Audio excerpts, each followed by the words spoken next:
baby, I'm trying to get away. Trying to lock in the guap, trying to block all the pain. I'm a blind little boss, I'm on top of the game. I've been plotting a lot, now I'm tossing your bait. Yeah, my pops got caught, didn't lock them away. My mom fought hard, 5 jobs in a day. I'll be dropping the box, and I'm copping the pain. We out to the stars, we're tropical place. Ooh, yeah, I'm spitting it heavy, the mission is steady. Your bitch is a jelly, I'm ditching the petty. You're digging for pennies, I'm itching and ready. I open my heart when I listen to Shetty. I'm bold like a boss, and I'm little like Debbie. I know what the bras, I got richer than Getty. I'm holding the guap, and I'm whipping the Yeti, yeah, Kari can play with advanced moves. I'm fucking my girl and her man too. I'm taking the ball like Durant do. My soul is the one that I can't lose. I soak up the sun like a sand dune. I'm holding up love with the bamboo. I'm rolling the blunt by the candle.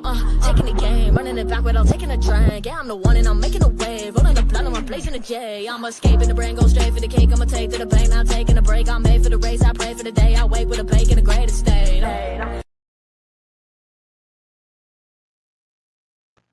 Welcome back, everybody. I'm Jay, that's Maddie, and it is time to talk the end of the regular season, and we're rolling into the playoffs. Yeah, rolling into the playoffs here. In our next 2 shows, we're going to be reacting to the end of the season, week 18. We're also going to be looking at Black Monday, which coaches are fired, which positions we're surprised aren't open for coaching as well. There's some very strange hold on to staff. I think there's a question about NFL ownership that I want to ask you when we get to that point as well. And we're also then on Saturday going to be previewing NFL wildcard weekend. So come and join us on Saturday, 2 hours before kickoff for NFL wildcard weekend previews. But Jay, I thought we could just get straight into reacting. Just for one show, just react to the regular season. I got a message I got to shout out real quick. Yeah, go for it. This is a message to a great TV commentator, Chris Sims. Stop. For the life of you, stop bringing up Brian Flores' name as a head coaching candidate, please. Please stop. Just get that out of there, and let's just keep Brian Flores in Minnesota. Okay, I'm done. Yeah, I'm just not 100% sure that NFL owners would want Brian Flores as their head coach, to be honest. Like, I hope you're right. I just think that like NFL broadcasters and players and those kind of things, like they're not in the headspace of ownership a lot of the time. Like NFL ownership is a different thing to like wanting your team to win. It's a different, and we've seen it. I just hate how much his name is in there for head coaching candidates. I hate it. Yeah, I haven't seen it in like I just think it's the romanticism of like people. Like he sued one of the owners. He sued the NFL. Like he's not gonna a head coaching job probably not coming his way, in my opinion. But Jay, I thought we could just get straight. I thought we could just get straight on with the Lions and the Vikings game, the biggest game of the regular season.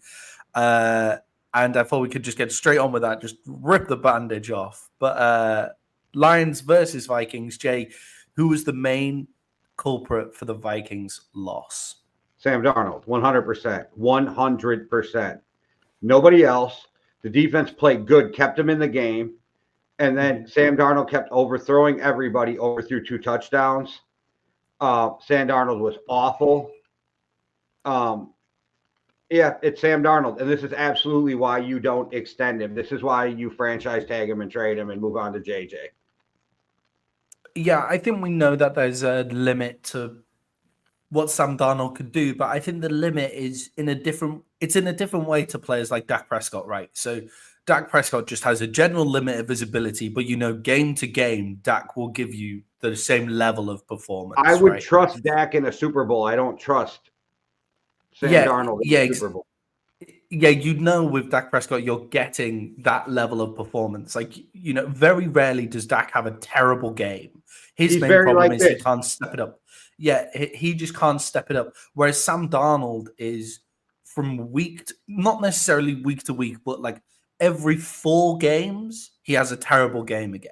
Like that's kind of the way it rolls. It's like he'll play 3 great games and then his 4th game falls apart. Not a very good time to fall apart here for Sam Darnold. I originally, when I was watching it, was thinking, oh, the Vikings O-line not playing as well, the Lions getting a lot of pressure, decent coverage by the Lions as well. But then I've gone back and I've watched it again, and I've gone back and watched some film, and I've watched a lot of the old 22 because I was like, from the messages that we had, I was like, I know Jay's going to blame Sam Darnold, so I better I better watch this again just to make sure that I'm not wrong.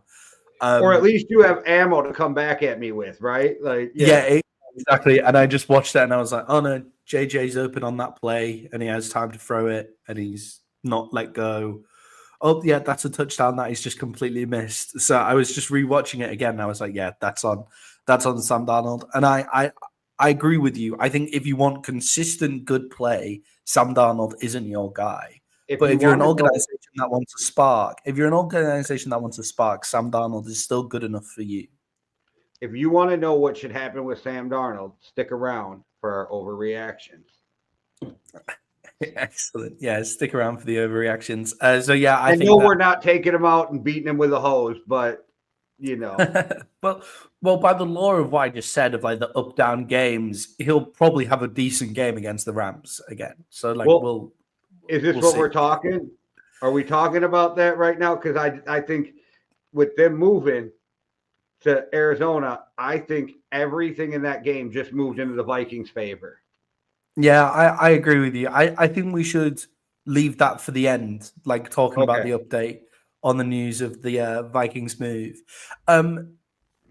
Jay, is it time for us to reevaluate how we feel about Dan Campbell? So we have been critical of Dan Campbell throughout. He's now won the NFC North back-to-back. He's now the first seed in the NFC. Is it time for us to reevaluate Dan Campbell? Look, I think we still are spot on. Hey, that's kind of a British thing, spot on. He's a good coach who is going to make a bad decision at a bad time to hurt his team. He is a good manager of men. He's absolutely a good manager, CEO of men. That's not even the question, right? And even when a couple of years ago when he had to take over play calling, he turned it around. But he only turned it around enough to win enough games. Like, there's going to come a time when your coaching decisions are going to affect the outcome of a game. And because they've been getting away with it, it's going to come in the worst possible time. And I think by the end of the playoffs, you and I are both going to be vindicated in the fact that we have said Dan Campbell makes bad decisions that's going to hurt them.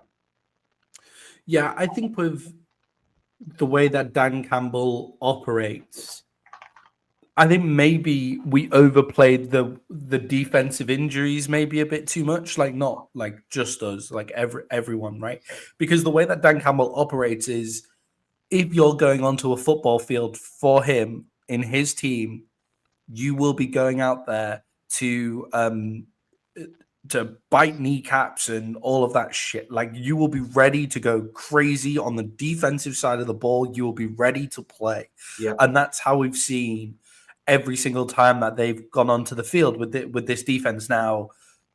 Sometimes they're just completely lacking talent on the defense with the injuries, and the offense has managed to bail them out and those kind of things. Against the Vikings, I thought they played extremely well, actually. The defensive side of the ball, I thought Anzalone coming back was a big deal for them. And Amik Robertson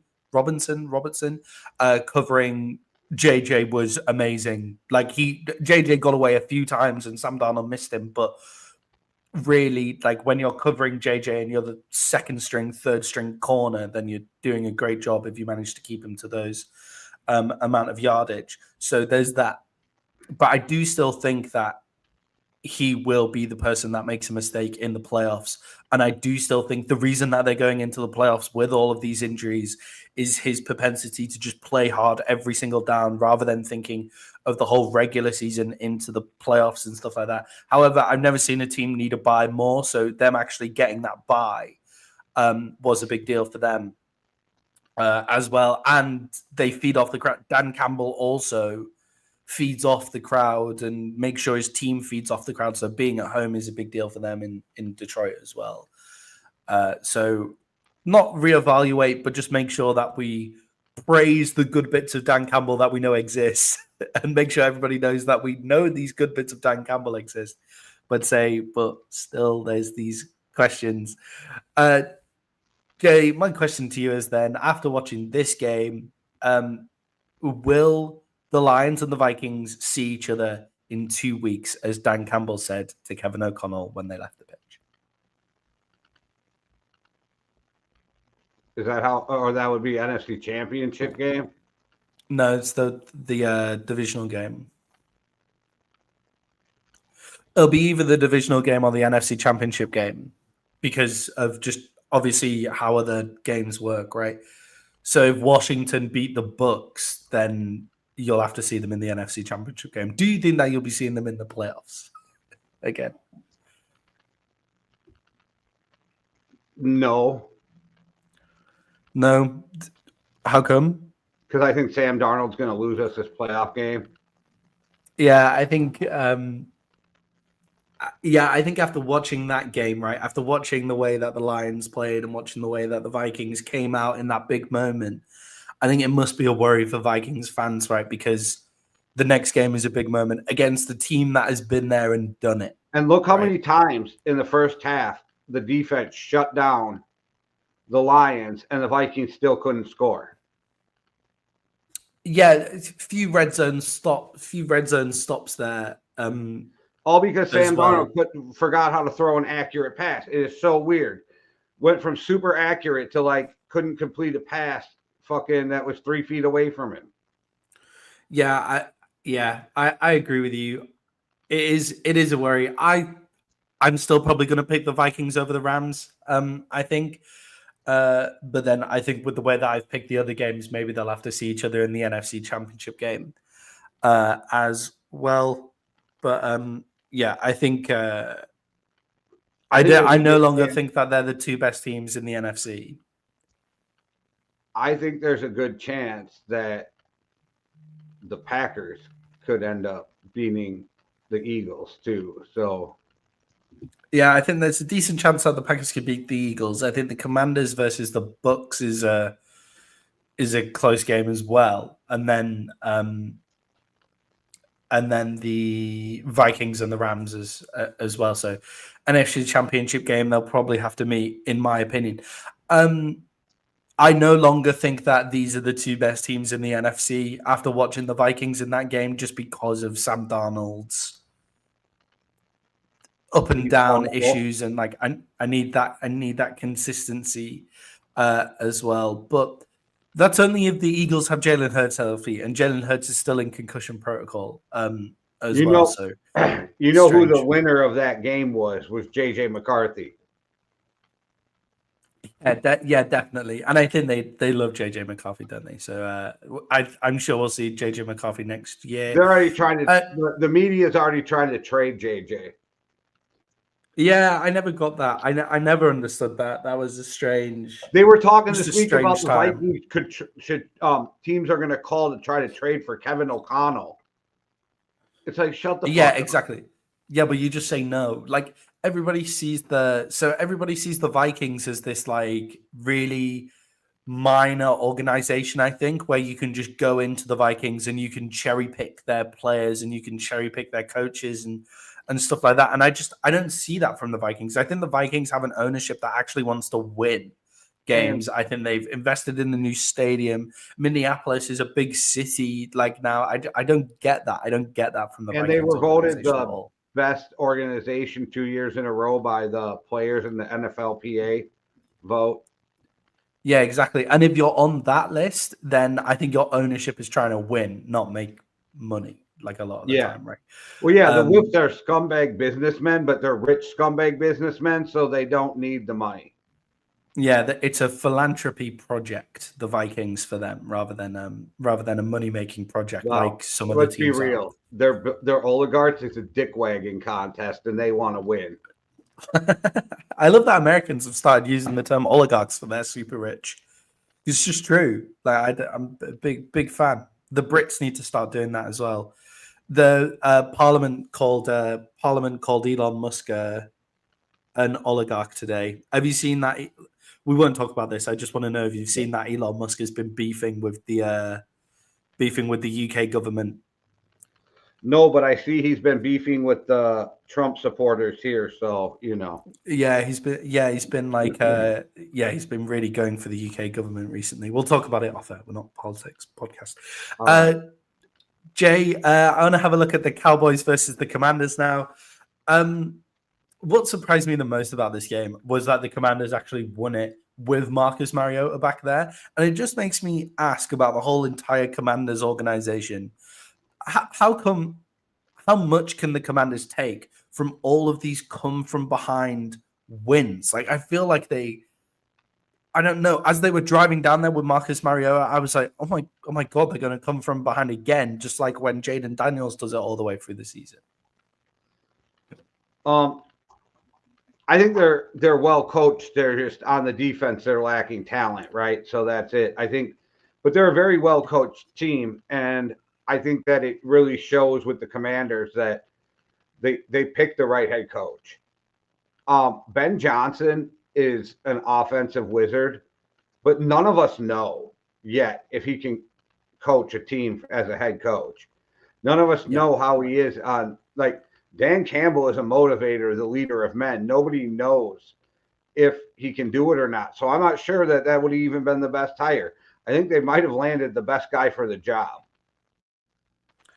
Yeah, I think Dan Quinn with the amazing defense that he can put up when he gets the talent. You said Dan Campbell, but it still kind of made sense with Dan Campbell actually while you were in there. My bad. But with Dan Quinn, I think Dan Quinn is, when he was the defensive coach for the Dallas Cowboys, he was awesome. Like, that defense was humming, taking the ball away. I think once he gets some talent on the defensive side of the ball, like, he'll be like, their defense will be fine. But I also agree that the Dallas defense loved him. The Dallas organization, the players loved him. They thought that he was brilliant as they went through. So he clearly has that side to him as well. And I think he's the perfect fit for Cliff Kingsbury, because I think that was Cliff Kingsbury's problem in Arizona as well. Like, I don't think that Cliff Kingsbury is head coach material, and I'm not sure that he wants to be head coach material from the stuff coming out as well. Like, I'm sure he'll interview for some head coaching roles, but I'm sure he'll also just be happy to stay in Washington and be the offensive coordinator there. And I think if you give Dan Quinn that, then he's the perfect head coach. So it's like you have two head coaches, one that is leading the whole thing, but Cliff Kingsbury also understands what it takes to be a head coach at that level as well. Well, yeah, they pretty much have the reverse of what the Vikings have going on. Yeah, where you have like two head coaches on the field, but you guys have the offense, and the defense is the offense is the head coach and the defense, and then the defense, the offense. As it comes to the Cowboys, what do you think about them denying Mike McCarthy to interview a week early? Yeah, I mean, we'll get onto it, but I think that Mike McCarthy, I don't know. I think we'll probably keep Mike McCarthy, and do you know what? I'm not unhappy about that, just because of the way that Dallas runs as an organization. That I think this means that they'll keep Mike McCarthy, right? If they don't, it means Jerry Jones is the biggest scumbag on the face of the earth. Yeah, definitely, like 100%. But I mean, he could just interview next week. Like, the Bears probably won't make their decision until next Mike week. Florio thinks that the Cowboys are waiting until halftime of the Eagles-Packers game, and then Jerry Jones is going to announce that bringing back Mike McCarthy. Yeah, that's a very Dallas Cowboys move. But from the positives that I think we can actually take out of this season as the Dallas Cowboys, like, look, more starters got injured for the Dallas Cowboys this season than any other season before in Dallas Cowboys history. Dak Prescott went down early. I think the offensive line massively improved throughout the year. As we went through, the offensive line got better. The rookies started to step up, and I think we found like a lot of defensive talent. And I think the defense got much better. Like Micah Parsons, I think, finished 5th in overall sacks, after missing 5 or 6 games in the NFL this season. So Micah Parsons coming back and getting those pressures, getting those sacks, overshown. We'll see when his injury comes back, but he looks like a real find. And Darren Bland looks like he can play actual corner. Like it wasn't just a fluke to start off the season with Bland as well. So when Diggs comes back, I think the Dallas Cowboys can actually take, considering how bad the season looked like it was going to go about 3 or 4 weeks in, I think the Cowboys can take a lot of positives from this season. I think it was just a season to just get over and just get done with, and to finish 7-9 is not horrific either. Yeah, and then when you sign Stefan in the offseason to come play with his brother, you know. Yeah, exactly. Yeah, exactly. We signed Stefan Diggs to come out. Links to Tyreek Hill as well out there. I think the Cowboys could be quite exciting next season. I think they have a potential to go from worst to first. Jerry Jones is not getting Tyreek Hill because he'll never get somebody who is going to be more of the media favorite than him.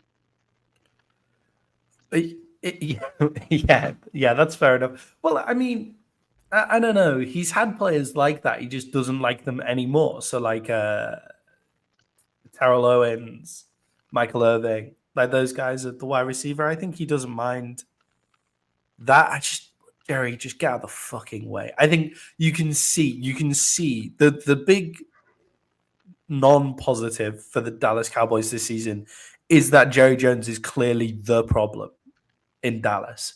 Like, it's just very clear that Jerry Jones is the issue. Like, all the other stuff is kind of okay. Jerry Jones is the problem. So yeah.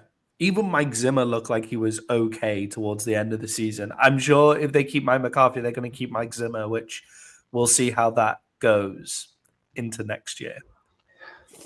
And starting running back day one, Rico Dowdle. Rico Dowdle, yeah, could do with it. I don't know if Rico Dowdle finished with about the same amount of yards as Tony Pollard. I know Tony Pollard was playing for the Titans, but like the Cowboys' offensive line was also not great for huge chunks of the season. So not too bad, but yeah, definitely need a new running back and just some more cover in other positions. Jay, the Packers versus the Bears. Caleb Williams' last game of his rookie season finishes with a win.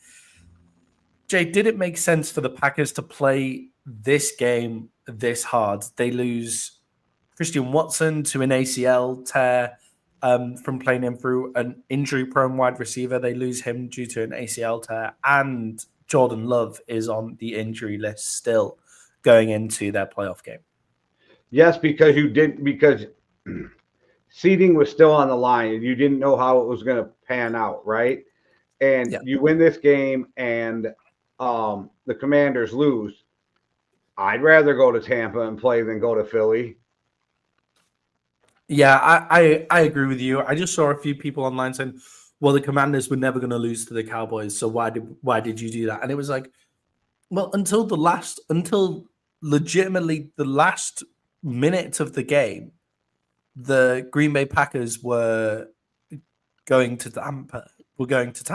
Like, because the Commanders were losing and the Packers were winning, like going into the game. So it was like we were minutes away from them going to Tampa instead of Philly. So I didn't get that. Like, I didn't understand that at all.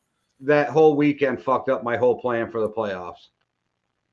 Yeah, that whole minute, 2 minutes of play, like really switch things around there. So I think they were right to play.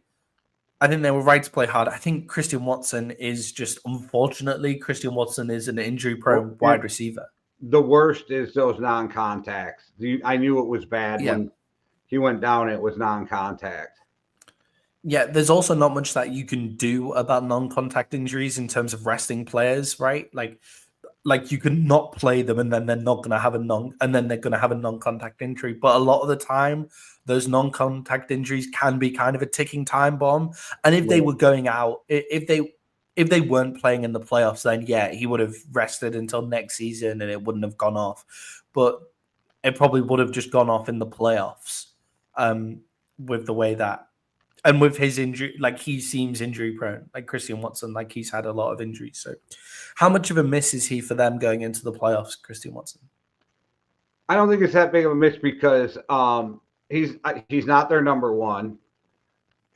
They got a good young receiving core there. I think Reed is their most talented receiver, but Wicks and Dobbs play really well. I know people think Wicks might be. I think Reed is their most talented receiver.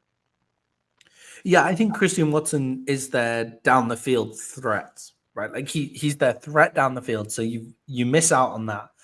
But if you were to take one position kind of out of the wide receiver core, it would be that go ball. And Reed fast, Wicks fast. They're fast enough. Yeah, exactly. So I don't think it's a huge miss. But Jordan Love is also on the injury report. That was a contact injury. That was due to not being rested. So that is a miss for them. We'll talk about it. We'll talk about it more in the preview show on Saturday. But how much of a difference is Malik Willis to Jordan Love, though? Because whenever I see them both play, I'm like, okay, like this offense still ticks with Malik Willis in it.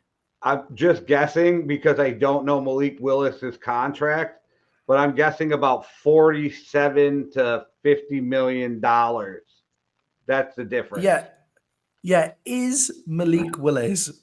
Is Jordan Love $47 million better than Malik Willis in this offense?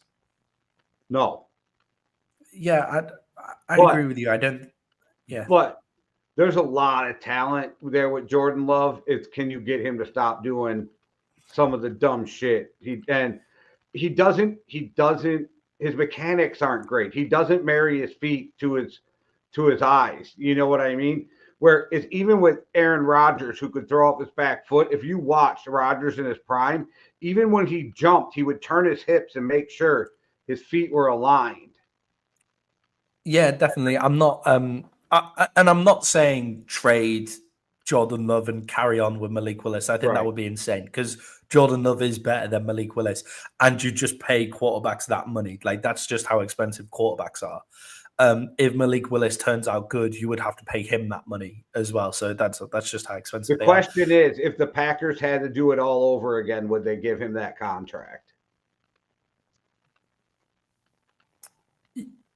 I just want to know what other contracts were on the table for Jordan Love. That's what I want to know. I want to know what teams were going to offer Jordan Love that kind of money.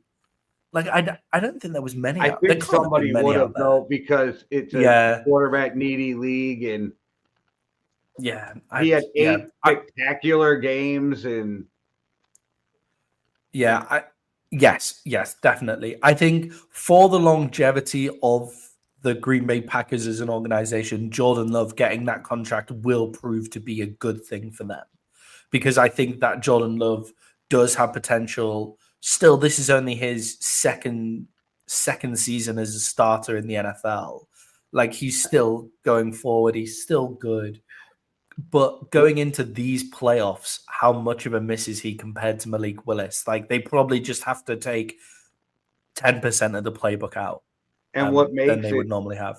What makes me nervous for the Packers, which I don't give a fuck if they lose. Like if there was a way for the Eagles and the Packers to both lose, that's what I would choose.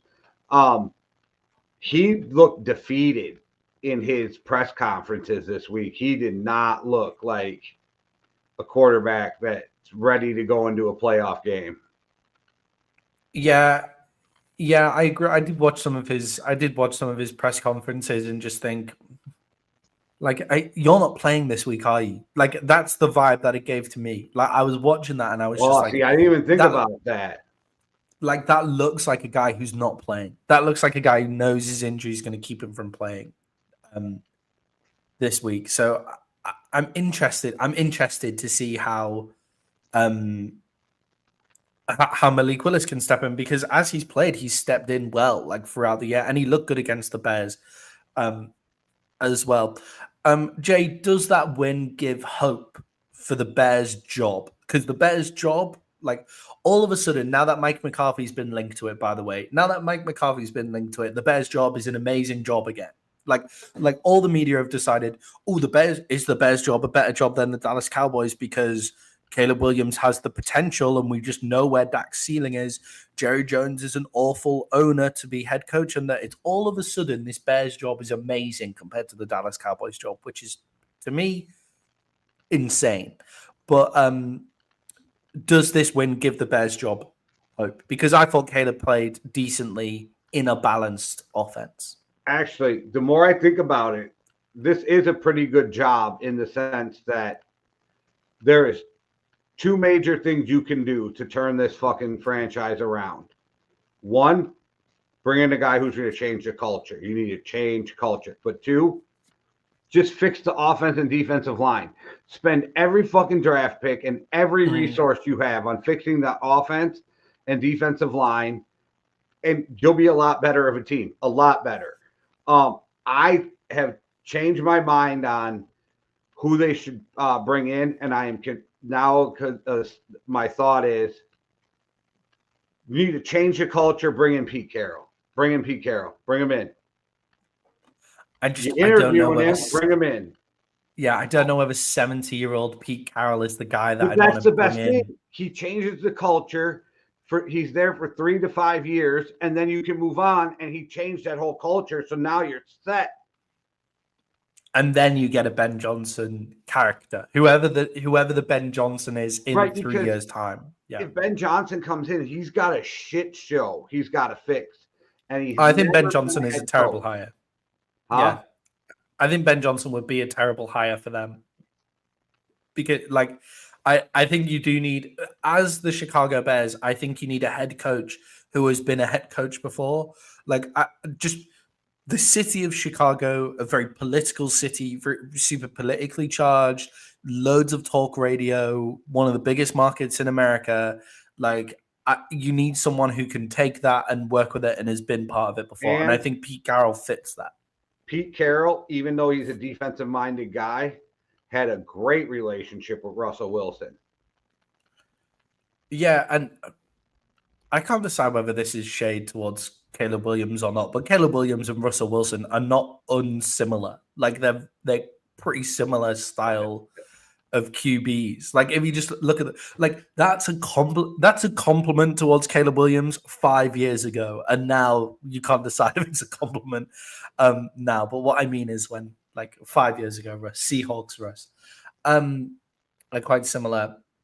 I just think that Vrabel is the knock-on best hire for them if they can get him. Vrabel might. I think the Patriots should be a place where. I think the Patriots should be a place where Ben Johnson goes. No, Vrabel's going to the Patriots. Yeah, I know. I agree. I agree with you. Vrabel's going to the Patriots, but I think if the Bears can get him, that's the right hire for me. I think they need. I agree with you. I think the Chicago Bears need a Dan Campbell character going forward, and we'll talk more about coaches at the end of the show. So stay tuned for that. I think the Bears getting a win. The Bears played better, and Caleb Williams actually had a decent season when it comes to the numbers. Have you seen Caleb Williams' numbers compared to Jaden Daniels' numbers? Aren't crazy, aren't horrendously bad. It's just the situational play of the two of them. But Jaden Daniels played in a balanced offense with a good offensive coordinator, and Caleb Williams had to at the start of his rookie career, Caleb Williams was throwing 35 times. So they win a game when the offense was balanced. I know he only threw for 170 yards or whatever, but I think there is hope for the Bears job now going forward. Jay, Falcons versus the Panthers. The Panthers win in overtime to crush the Falcons' dreams. It was 38-38 going into overtime, 44-38. The Panthers come out and win. Jay, are the Panthers a potential worst to first candidate for next year? I don't think so. I don't think they're potential for worst to first. I think we'll see improvement, though. You don't think that the Panthers can win the NFC North South next year? No, because I think a lot of this is, I think people took them for fucking granted for a minute too, and I think they got that like charge at the end of the year, and it's a good story. But even some of the like they played close games, but they didn't win them all. You know what I mean? Like winning's a habit. Winning's something you got to learn. You don't just go out and win. Like, and you don't go from a shit team to a team who just knows how to win. You got to go learn and earn that. Yeah, so I think the biggest question on their worst to first in the NFC South, I think, is the Bucks. The Tampa Bay Buccaneers are a very well-run organization. They've now gone to the playoffs 5 years in a row. That's every year since Tom Brady was there, and then since he retired as well, the Bucks have been in the playoffs. So the Bucks are a very well-run organization, and I think they'll continue to be that way. And Baker Mayfield looks like he's found a home in Tampa, and it really like they found an offense that's all just very well suited to each other. I do think, though, with the Panthers, they've got the right coach as well. Dave Canales has Bryce Young looks much better now at the end of the season, even after the benching and bringing back on. And I think the show of they were terrible at the beginning of the season and now they look a lot better at the end of the season speaks to his coaching. I think his coaching has really affected things in Carolina. So I wonder how much better they can get with him as the coach. But I think for me, it comes down to the fact that their roster building was so poor, has been so bad for 3 years now. Their roster building has been that bad for 3 years. It'll take a couple of years to sort itself out. The organization who gave up a ton to move up to get a quarterback when they had Sam Darnold and Baker Mayfield in the building at the same time. Yeah. That organization. What was it? Okay. Yeah. What was it? Three first and a number one and your number one wide receiver. Yeah, sure. Let's go. So I think they're still recording. Don't forget the seconds and all the other shit that went into it. Yeah, exactly. Yeah, I think they're still recovering from that trade in a roster standpoint, but at least Bryce Young now looks like a good quarterback. They still got one more pick they got to give up to the Bears this draft. That is crazy. Yeah, so we'll see how they can rebuild their roster. I think maybe another year is kind of like maybe a 7-9, 6-10 team probably next year, and then I think they'll be able to move forward with some actually decent roster building. They need to fix so many holes there. I don't know how much space they have, but they could make enough moves to stay relevant enough in the playoff talk until about week 16. Yeah, I think that could just be because of their division, though. Like the NFC South for the past 3 years has gone down to the last week just because. Yeah, but we got 18 to go out now. I said they'd be relevant till 16, so you know. Yeah. Jay, are you surprised that there was no repercussions for the Falcons front office and head coach after missing the playoffs, considering what a circus this season has been in Atlanta? No, because I'm going to try to watch how I word this. When you let the clowns drive the car, don't be shocked when you end up at a circus. And yeah, I just made that up because I had some more wild shit in my head and I had to come up with something. But when you let the clowns drive the car, don't be shocked when you end up at a circus. That's a good one. You should write that down and put it out there. That's got like Instagram stunning background with just the white caption on it. That's got that written all over it. Stunning. Yeah, I'm not surprised that there weren't any repercussions because I think the owner backed them from the start with that. However, I do think it was a bad season for the Falcons. And I think Raheem Morris, has to have serious questions asked about him as the head coach. I feel like his backbone has to be put into question as head coach there with Raheem Morris. Like, surely he knew that some of these footballing decisions were a mistake, Raheem Morris. Surely he knew, and he didn't stand up to them. I think, or maybe he didn't know, which is even more worrying as well. So I'm surprised that Raheem Morris is I'm not surprised that Raheem Morris didn't lose his job, but I feel like that's probably a hot seat position for next year. And then the front office, I think, just got excited by shiny new toys like the whole season. Yeah, but I think, like you said, Arthur Blank was behind this whole thing too. So, like, I mean, who would ever expect a fucking 80-year-old oligarch to make a bad decision? Yeah, yes, we'll move on to NFL ownership questions. We've got a lot of fucking 80-year-old men running our football teams, running our countries. It's a terrifying situation that we're at. These people are meant to be in old people's homes. Just putting that out there. Like, there's a reason that they exist. I'm only 46, and I can tell the difference from when I was 26. You know what I mean? Yeah. I'm sorry. Like, if you have this amount of cognitive dissonance, you should be just sent to the old people's home and just live Send them live to on the your glue money. factory. All right. Get to the old people's home. All right. We'll talk about that in a sec. Jay, the Broncos versus the Chiefs. There's no real reason to talk about this game. It was a 38-point blowout by the Broncos for the Broncos to get into the playoffs, which kills the Bengals' playoff chances. But Jay, the question is, should teams be allowed to do what the Chiefs did and what the Bills did, which is basically Travis Kelce's came out and said we didn't throw the game. And I don't think they threw the game. I think they came out and they played hard. But, you just completely rested your entire team. Should they be allowed to do that? Yeah, you earned that. You earned that. And Yeah. If you're the Bengals, don't be mad. Win some more games. Yeah, if you're the Bengals, stop losing your first 2 games of the season.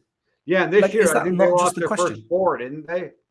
Yeah, they went 0-4. And the Bengals are also not a very good football team. This just needs to be said over and over again. How the fuck did they not fire everybody?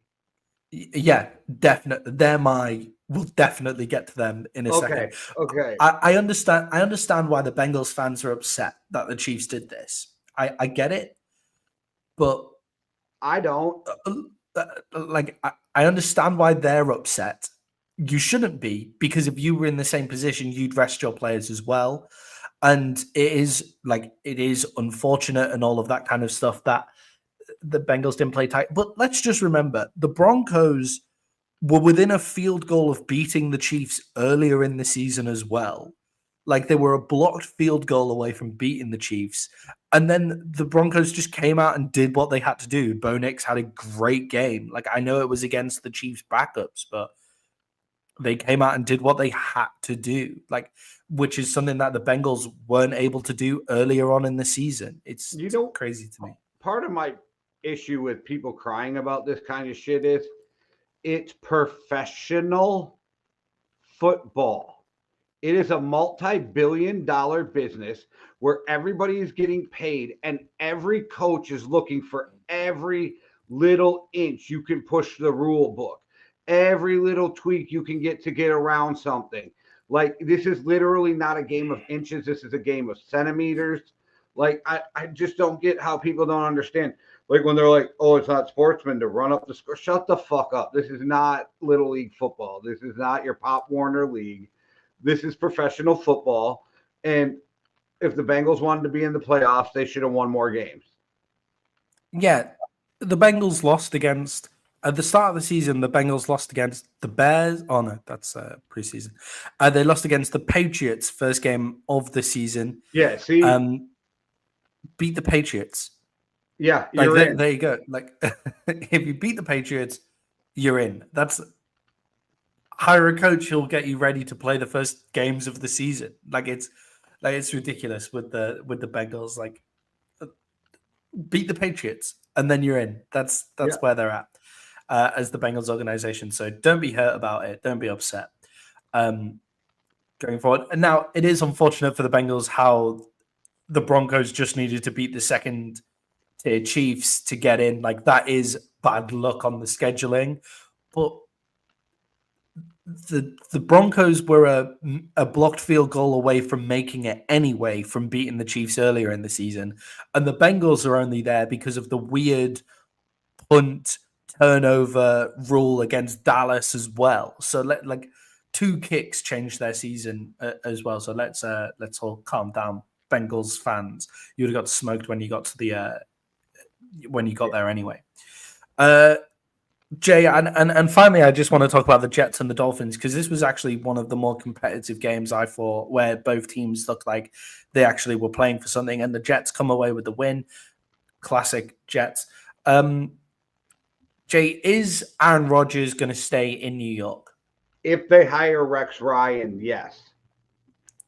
Do you think they will hire Rex Ryan? He's talking it into existence. Yeah, I think he's talking it into existence though, rather than it's happening. Pray they hire Rex Ryan. I love Rex Ryan. Yeah, I think he'll be good for He would. us. You need to change. Give us the something culture. to talk about. You need to change the culture there. Yeah, maybe. I think the Jets just have some. That's when they were their greatest. 2 AFC championship games in a row with a horseshit quarterback. Think about that. With fucking butt fumble himself, fucking Sanchez, fucking horrible quarterback. They made the AFC championship game 2 years in a row. Not a great quarterback, but a really great commentator, Sanchez. I really like his analysis. Really good. But yeah, I think that Rex Ryan would be a fun hire for them to do, and I think he does change the culture there. I think you're right. Who else wants that job?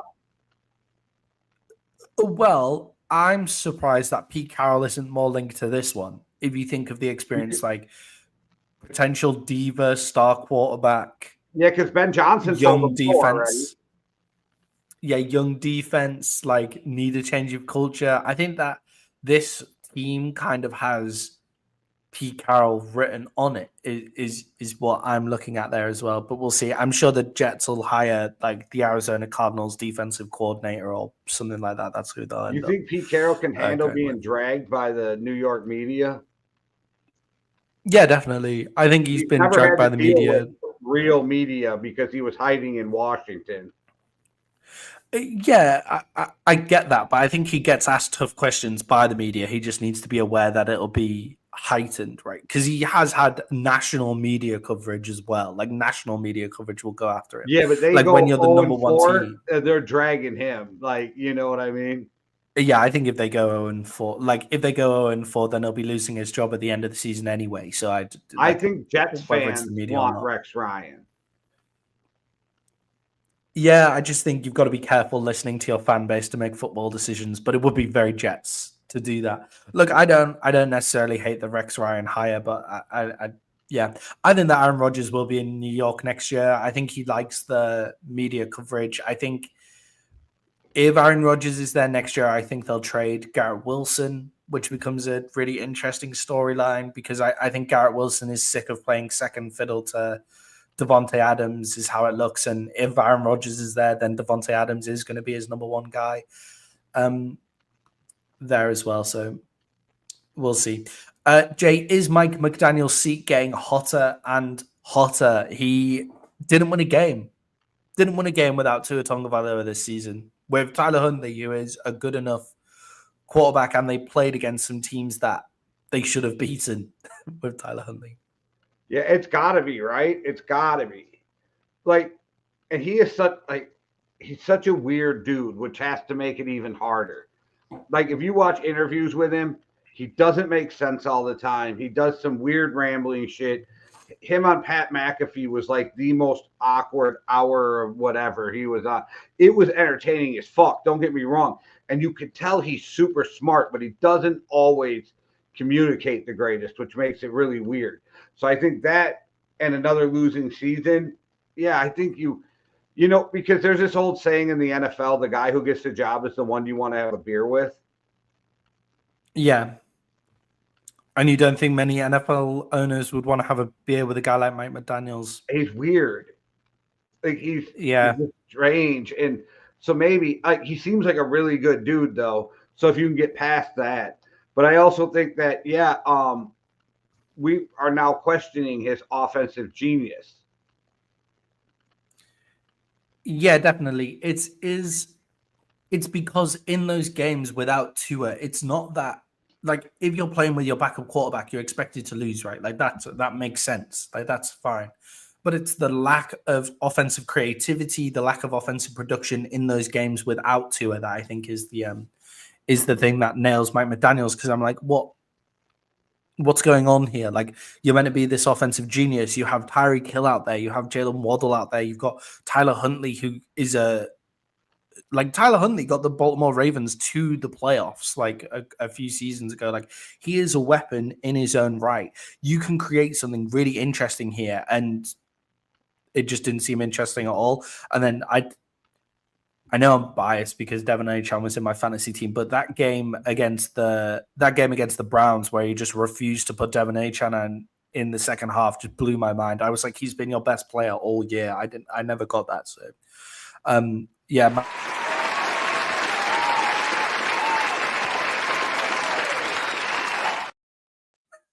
Oh, I'm glad you cut it shorter this time because that's just like that being too long. But yeah, Jay, and I think something that showed that Mike McDaniels is maybe a bit weird and perhaps losing the locker room is Tyreek Hill coming out and saying, "Yeah, I'm out of here. Like, I'm out. Like, get." Yeah, that was a weird fucking interview from the jump, but you could tell Tyreek kept trying to pull himself back, but couldn't stop himself at the same time. Very strange. I think with Mike McDaniel too, I think when you're an owner or a GM, you got to look around the league and go, I've watched guys win with backup quarterbacks, right? Like we watched Joe Flacco win multiple places. We watched Kevin O'Connell with 4 different quarterbacks last year win 7 games. Like, and then Mike McDaniel is supposed to be this offensive genius, and you can't win one. Kellen Moore has won games now with McAtee, Kenny Pickett, and he won games with Cooper Rush in Dallas as well. Kellen Moore too. I'm surprised that Kellen Moore hasn't been given more head coaching job. He just got requested for a head coaching interview, but I forget what team. Yeah, I'm surprised he hasn't got more buzz about him because he is like in Dallas. He looked like he was going to be the next head coach of Dallas for like a long, long time. But anyway, yeah. So I think with Mike McDaniels, it's just without Tua, we've seen that he doesn't have it. So you've got to question that. What do you make of Tyreek Hill's interview? What do you make of him requesting the trade? Where do you think he's going to go? Like all of that. Would it be the most fucking Kansas City thing to get him back for less than they traded him for? It immediately came to my mind that Tyreek Hill regrets leaving Kansas City, and then he'll go back. I honestly, if we're being realistic, I think there's 1 or 2 places he ends up. Baltimore or Philly. Oh God, no. Philly can't afford him. There's no way that Howie Roseman can pay the bet. Like, I know he'll find a way. I know he'll do it, but like, it just confirms his legendary fucking status if he can also have Tyreek Hill on the same. Like, if Tyreek Hill becomes a Philadelphia Eagle, I will be convinced that Howie Roseman is committing fraud somewhere. There's no way they can afford him. And the Eagles might be one of the few teams that could talk him into taking less money. Yeah, but there's taking there's taking less money, and then there's taking Tyreek Hill. Like, there's just being able to fit him anywhere on that roster with AJ Brown making top money, Devontae Smith making top money, Jalen Hurts making top money, Saquon Barkley making top money. Like, they got void years. Exactly. Like, there's something going on somewhere. Like, the Eagles are basically, if they get Tyreek Hill, they must be going into liquidation in 4 years' time or something. Like, they'll have a 0 cap room at some point somewhere. I'm just praying. But I agree with you. I think that Tyreek Hill could become an Eagle. I think the Baltimore fit is a really great fit, though. Because I don't think he's going to want to go anywhere that's not a contender. Oh yeah, 100%. It has to be a contender or a place where adding him makes him a contender. And I think with Tyreek Hill, it also has to be a decently sized market. So I think that takes a team like Green Bay out of the conversation for for example. Yeah, and they wouldn't pay that anyway for a free agent. Yeah, definitely. I think the Texans are interesting. I think the Texans would be an interesting place for him to go, depending on what Diggs' contract looks like over the next couple of years. Like Nico Collins, Tyreek Hill, Tank Dell, that would be exciting going forward. What about a place like Tampa Bay, trying to replace Chris Godwin?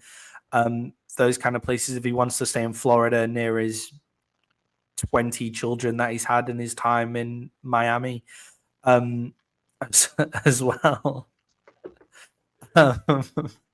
So yeah, look, I think Dallas is on the table for Tyreek Hill. I think Dallas is a team that could pick him up, and I think it's a team that would interest him to play for. And I was just getting to the Washington Commanders are my favorite for Tyreek Hill to become their wide receiver. They have the cap space for him. They have a good size market. They have a need for a wide receiver of that type. Tyreek Hill, everybody's like, Tyreek Hill has to go to a place where he's going to be the number one wide receiver. And I don't think that's the case, because Tyreek Hill doesn't play number one wide receiver style football. Like, he will be the most talented wide receiver and probably the most used, but that doesn't mean it diminishes Terry McLaurin's job. They just do two completely different roles as wide receivers. You then get Jaden Mills. Terry McLaurin would love it because it'll free him up. Exactly. You then get Terry McLaurin freed up. You give another receiver to Jaden Daniels, and you can then just use all of your draft picks on the defense. You have to, because they do need another weapon. Washington realistically need another weapon.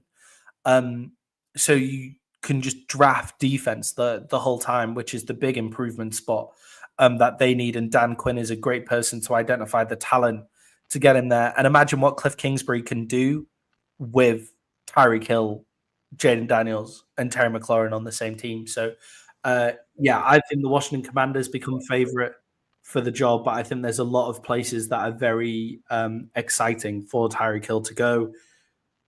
And I think it's a nail in the coffin for Mike McDaniels. I don't think it's a great spot for him, losing his best wide receiver as an offensive genius. Go on.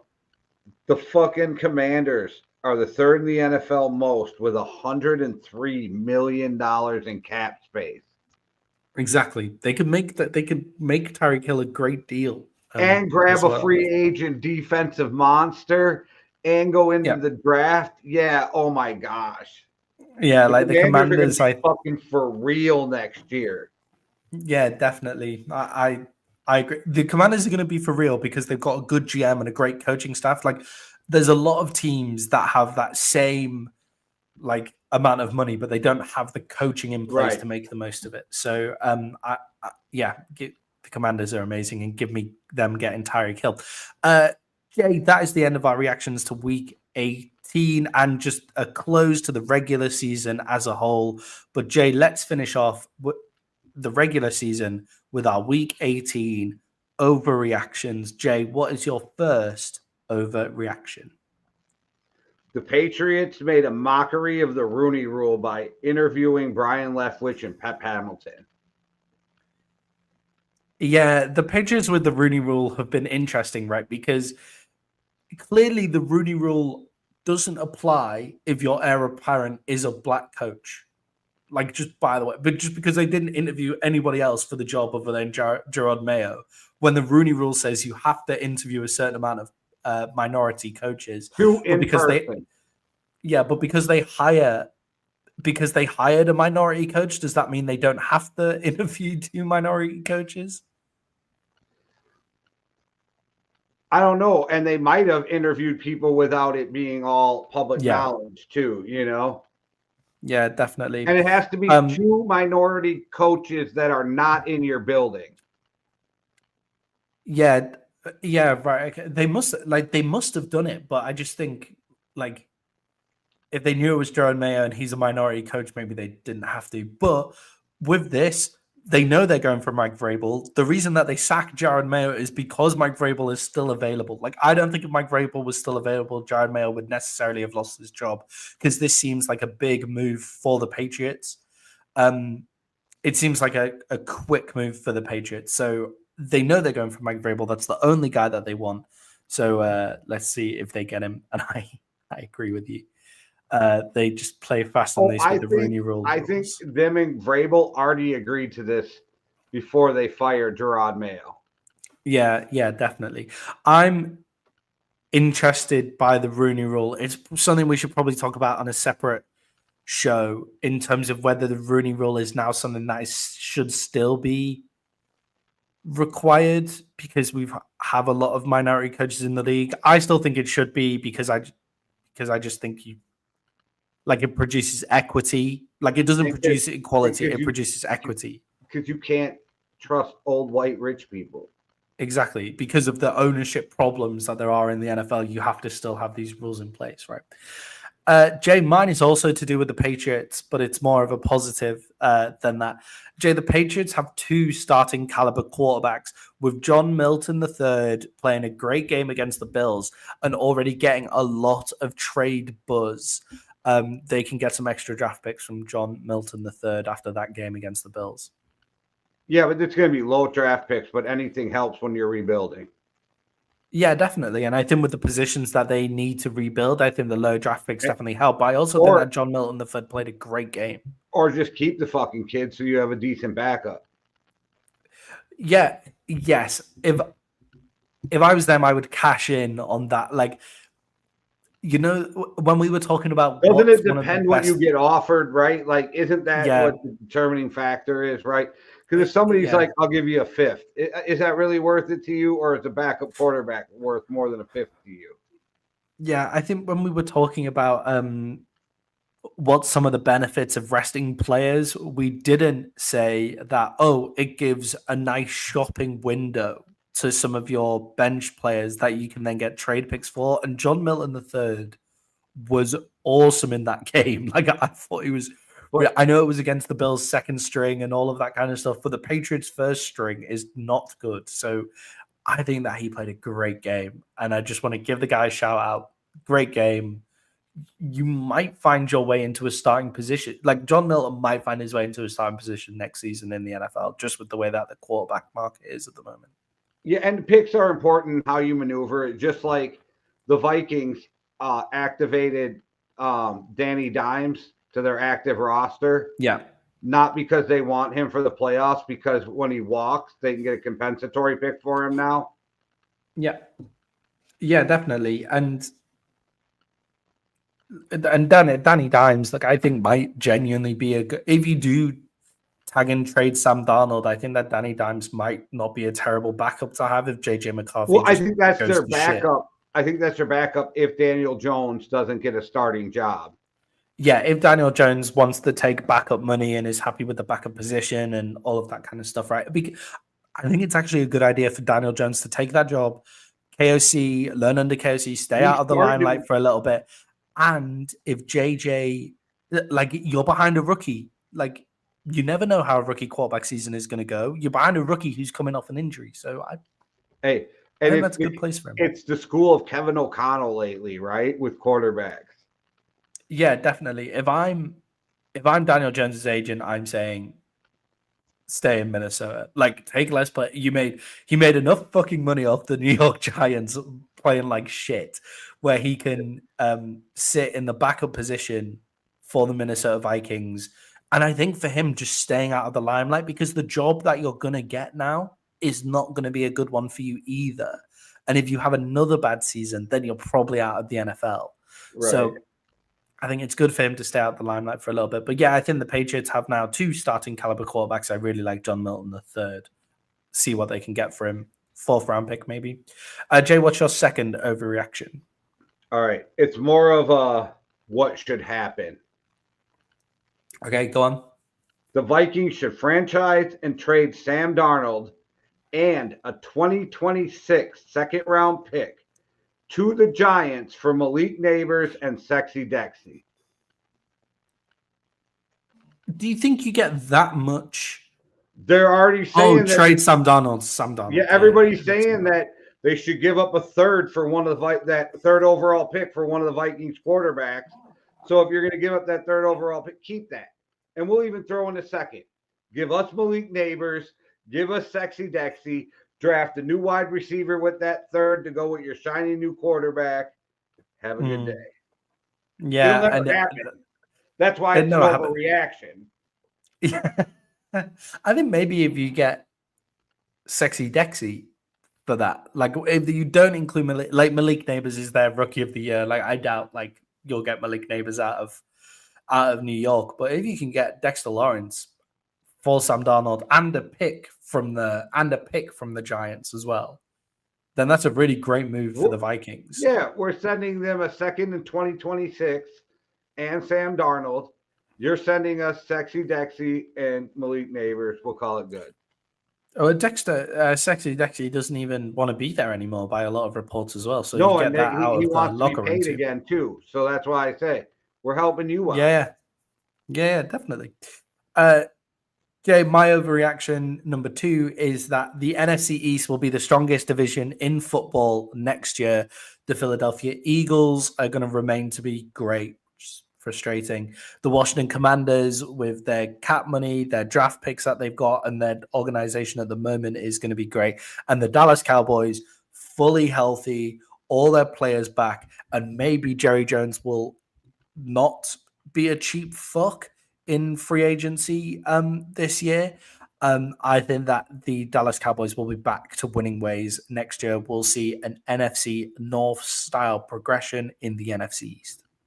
I hope, because I'm hoping both coordinators leave fucking Detroit for head coaching jobs. Bye-bye. They'll fucking crash and burn. The Bears, they got to rebuild, so it'll be a couple years before they're real. And the Packers will be the Packers next year, and they'll win 10 or 11 games, and then the Vikings will own the division. So I hope you're right. I hope you guys take that mantle, because that's a rough fucking division to be in right now. And it's fun, but I don't always love it. Yeah, I know. You wish that when you look at the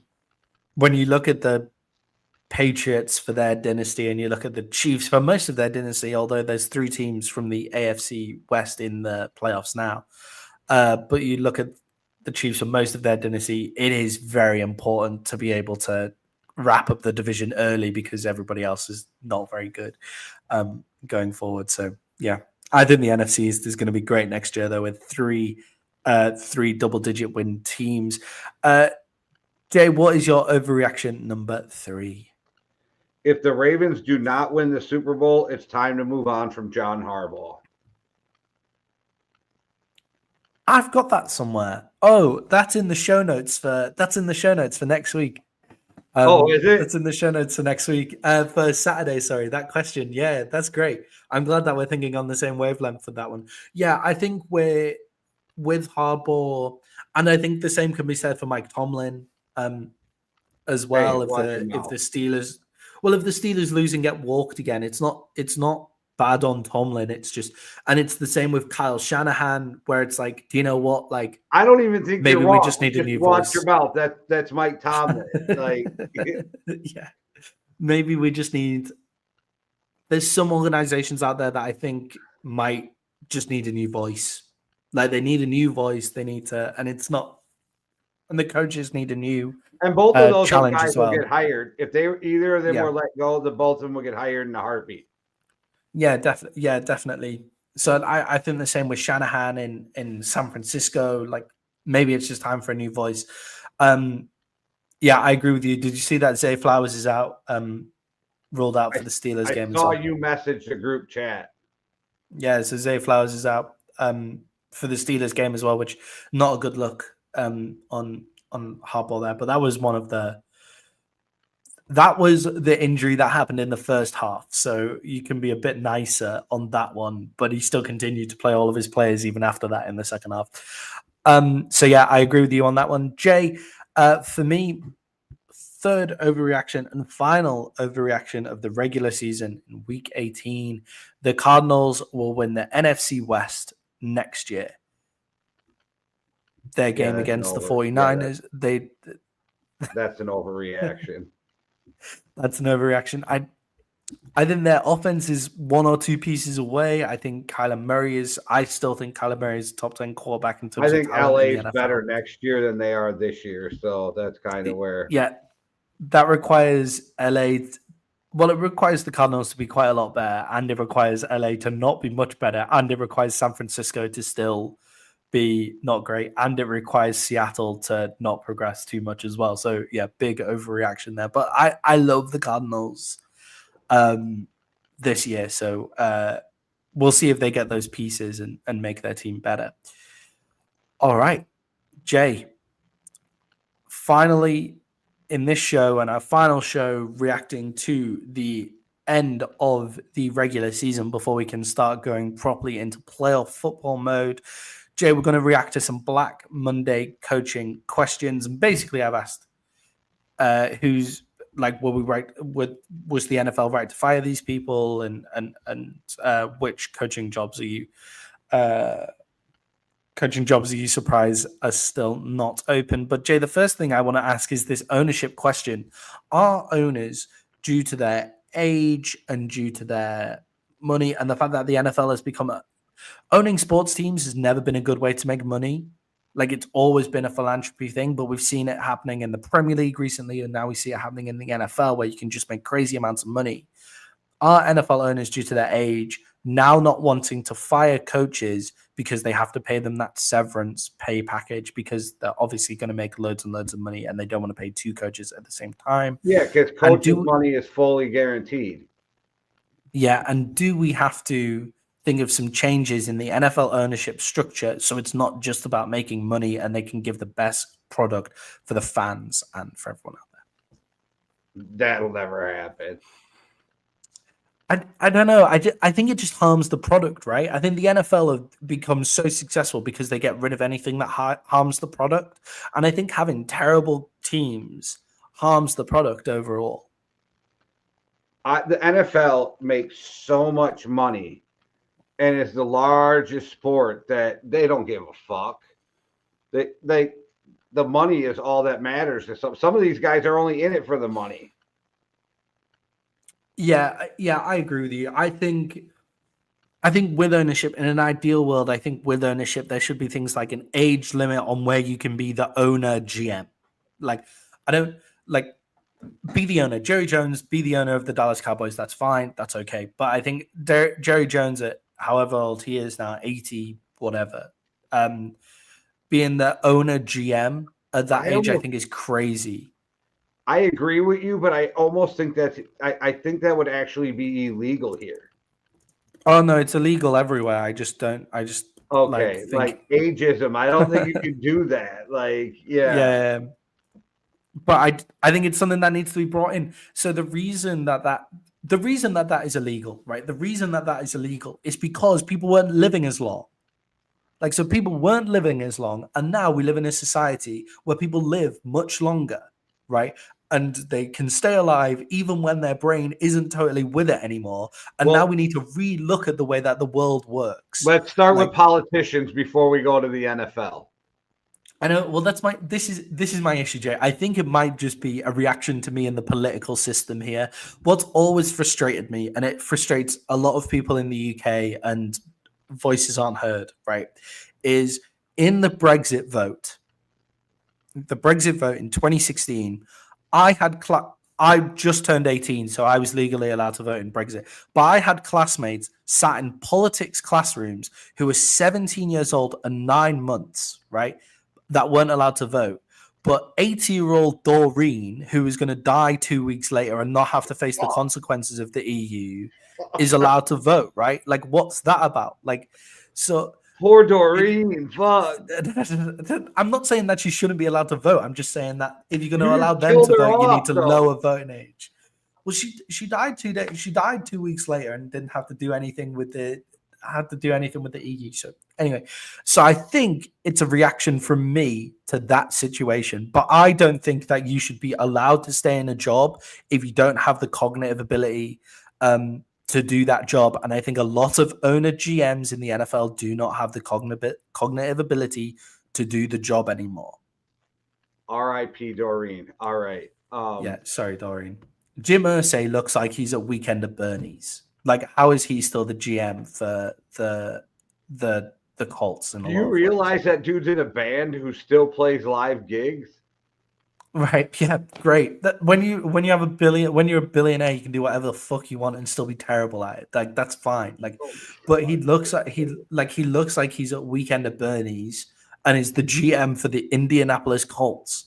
Like, what is that? What is that? But yeah, I think there needs to be put into question some rules in terms of like age and the cognitive ability you have to have as an owner of an NFL team, because I think they're just worrying about their pocket the whole time, and it means that we get a worse And product in the NFL. anybody who has a problem with this conversation, you can email Maddie at Maddie. Well, no, I'm just kidding. It's genuinely one of my favorite topics to talk about. Would love to have a chat about it with anybody who's interested. All right.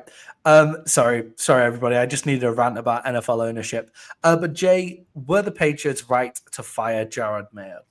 Yeah, because you know me all season have been saying, I'm not sold on this hire. Don't think it's a good hire. I don't know what they were doing. So, yeah. Yeah, I think a lot of people have come out and said, "Oh, Jared Mayo didn't do a terrible job. It was a terrible roster." No, it was a bad hire from the start. This is on them, Exactly. not him. Yeah, exactly. It's not Jared Mayo. It's not. I don't think they were necessarily right to fire Jared Mayo. I think they were just wrong to hire him in the first place. There you go. It is the way that it is, right? And terrible roster, coach that wasn't ready for the job, wrong state of thought, like wrong coaching tree for them to go down. And I think how many times in interviews. Yeah, and I think the fact that Mike Vrabel is out there makes them just go, okay, let's move. Like, let's make this change. Very unpatriots move, though, I thought. So well done to them for making that move. Jay, were the Jaguars right to fire Doug Peterson? / are you surprised it took this long? Yeah, I thought they would fire him sooner. You and I talked about it, and I think the nail in the coffin, and we talked about this too, is when he talked about how they needed a culture change when he's the one who created the culture. But that's what happens when you're looking at the future head coach of the Dallas Cowboys when they don't bring back Mike McCarthy. I told you this already, that if they don't bring back McCarthy, Doug Peterson is the next coach of the Dallas Cowboys. Yeah, I don't know. I hope not. Mike McCarthy is going to be the Dallas Cowboys head coach next year, I think. But God, Jerry Jones at one point, if they didn't make rules against it, Jerry would be on the sideline coaching. But they had to change rules. They need to make sure that they need to make sure that Jerry can't get down onto the sidelines coaching 1,000,000%. But yeah, I think they were definitely right to fire Doug Peterson. Right, I think the Jags just need a whole change of culture there as well. I think it'll take more than just the head coach to fix the Jacksonville Jaguars, but if they make the right hire, like a total culture change, talks about Belichick in Jacksonville are kind of there, and I think that would be interesting as well. So we'll see if they can get their total culture change as well. Jay, Antonio Pierce was fired by the Los Angeles Raiders as well. Do you think this was the right firing as well, the right thing to do? This is the one where I think kind of AP got done wrong. You knew the quarterback situation was fucking horrible there. Devontae forced his way out. That wasn't on him. That was on the last regime. Also making, promises to Devontae and that if they didn't get it together, they'd trade him. And so, I think they put him in the worst possible position. And I think he should have got at least one more year, unless there has been some back channel shit and they know they got one of these top coaches coming in. I think AP got done dirty. Yeah, I think the Raiders are potentially one of the better jobs in the NFL to have. I think they're not in things like cap hell. That look, you're a quarterback away. They desperately need they're not a quarterback away from winning, but you desperately need a quarterback. So that makes it not a great job. But none of these jobs have amazing quarterbacks. Maybe the Bears job, obviously, the Jets job, but some of the Jacksonville, you have a good quarterback as well. But they all have problems of their own. On top of that as well, they have such dysfunctional ownership there, and I guess the Raiders have quite dysfunctional ownership as well. But you're in Vegas in that new stadium, like a great free agency destination that Vegas would be, should have more of a pull for free agents and that kind of stuff. So I think the Raiders is actually a decent job. I think they were wrong to hire Antonio Pierce at the start. I think they made a mistake by hiring Antonio Pierce, but I think he's done a good enough job to deserve one more year considering how much of a shitty situation that they were in. Like, I don't think you should have hired him, but having hired him, I don't think you were right to fire him either. Yeah, I don't have a problem with the hire because those guys loved him, play for him. Like, he got the locker room. He just doesn't have any talent. And you got Max Crosby and you got Bowers, and that's it. And so they need to build that whole thing up. And I think you could have take the next couple years and let AP build that thing up and see where you were, because no matter who you come in with, you ain't going to win next year anyway. You ain't winning the year after that. So, like, I don't get the move. I don't get the firing, actually. So I don't know. Yeah, unless they're moving for. I've seen a lot of people say this, and it would be a very Vegas Raiders thing to do. Well, there's Belichick, yes, but a very Raiders thing to do would be to trade up to the first overall pick, take Shedeur Sanders, and then Deion Sanders as your head coach as well. That to me would feel very Vegas Raiders. I think if you hire Deion, you ain't even going to have to trade up. Oh, you think like Shedeur just says, I'm not playing for anybody other than my dad's play. Yeah, I could see that.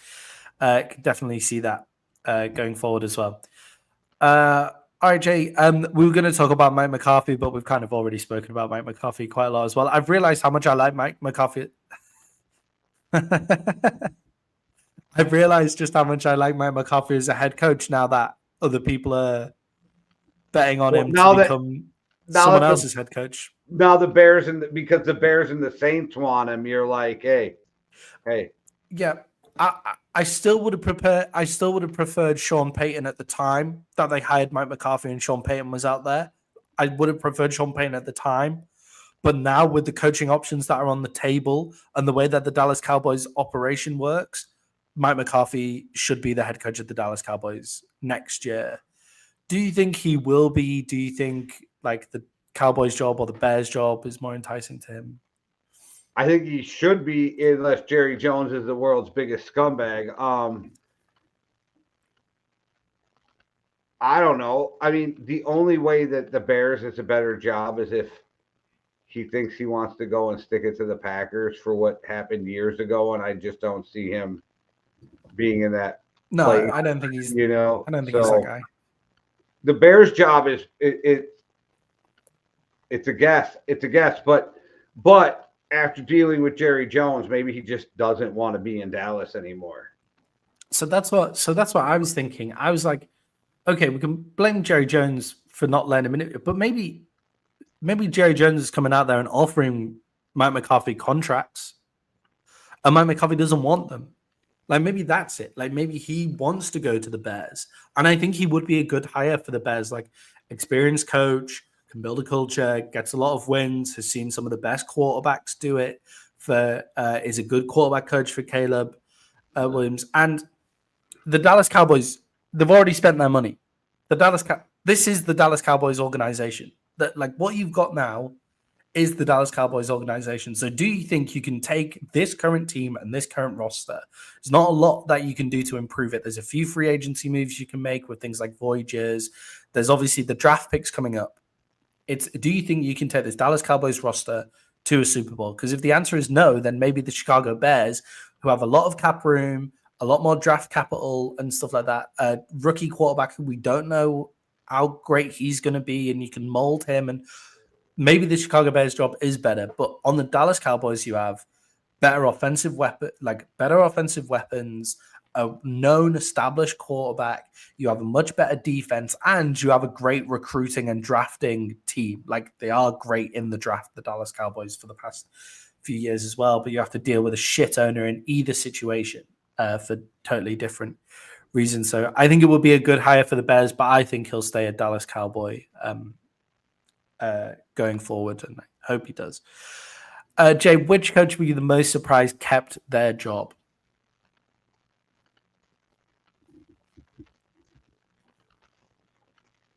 I don't know what's going on in Cincinnati. I don't know what's going on in I don't know. Yeah, I don't understand how you keep Zach Taylor in Cincinnati. How do you miss the playoffs with the number one passing yard quarterback, the number one receiving yard wide receiver, and the number one sacks defensive end? How do you miss the playoffs when you have those three players, those three records in your organization? I don't understand how you miss the playoffs, and it's your terrible defense. Your head coach is a defensive guy. Like, how has he still got his... They sacked the defensive coordinator. Sick. The defensive coordinator wasn't the guy calling the defensive plays. That's your head coach who doesn't have the team ever ready to play. And at the start of the season, I don't get it. I don't get how Zach Taylor keeps his job. The Titans is weird too because you keep Callahan, but you fire the GM. So the new GM comes in, and then you're not his guy. So yeah, that's a weird one. Yeah, I think the biggest surprise for me, and I didn't necessarily think it's that they should have lost their job, but it was a surprise that they kept them. The New York Giants, the GM and Brian Daboll, the head coach, I'm surprised that they managed to hold on to their jobs as well. I don't think the losing for the Giants for the past few years is necessarily down to those two. But after watching the Hard Knock stuff, talking about Daniel Jones and Saquon Barkley, how the Giants GM kept his job was crazy. And then I agree with you. If your GM goes, then the head coach probably should go as well, because the GM should be the guy coming in and getting to pick his guy as head coach as well. So yeah, a few surprising people. Obviously, Pat McAfee not very happy that the Colts kept Steichen as well. So we'll see where. I think that was a lot more about Ballard than GM, but yeah. Yeah, definitely. But Jay, just to finish off the show, what is the best NFL coaching job on the market? So I'm kind of torn because I would say the Jags, but Trent Baalke's still there. So that makes that not the greatest job to take. But there's a lot of talent. I like what the Jets have, but you got a weird-ass owner, and you don't have a quarterback there. So I'm probably going to have to say the Bears. Yeah, I think the Bears is a good shout. For me, I think it's the Patriots. I think the Patriots ownership, it's going to be a job it's a job that's on the market, but it's not really on the market because I think we all know that. Yeah, I think they got a lot of internal problems there. I think they're kind of like going through a black, like dark medieval phase of like they need to sage the building or some shit. You know what I mean? Yeah, I think they've got an ownership group though that are very willing to do that. You also have a starting quarterback. Like if you go there, and I think now Kraft has gone okay. The first overall pick. Now you have what, the fourth? Yeah, but you still have so you give up the first overall pick by winning. Like, I know that's dumb and all of that kind of stuff. Like, that is stupid by going out and beating the Bills with a backup quarterback. I think they did that in the best way possible, though. Like, I think the win was in the best way possible because they weren't really playing a team. They weren't starting Drake May because Drake May's taken enough punishment this year. Let's just sit him and like he can just wait until next season. They weren't playing their full starters and they still went out and won. I think that's like an okay way to win the game. But I think with the Patriots, I think the Kraft family are more than happy now to move away from the Patriot way, or Bill Belichick's version of the Patriot way, because they got rid of Jared Mayo, and it looks like they're finally looking outside of the building. I know Vrabel was there with Belichick, but he was a player under Belichick. He's never coached under Belichick. So that makes it a bit different. So I think they're ready to go away from that. I think they'll just give you the keys to a new like GM head coach. I think they'll give you the keys, and I think you've got the quarterback there of the future and an organization that's been there and done it. The only problem is the Boston news media is not someone that I'd want to have to deal with every single day. But And But yeah. their GM is Ron Wolf's son, who Ron Wolf was known for working hand in hand with his coaches when he was with the Raiders, when he was with the Packers. I mean, so I don't think you'll have a problem. I think whoever comes in will work great with Ron Wolf.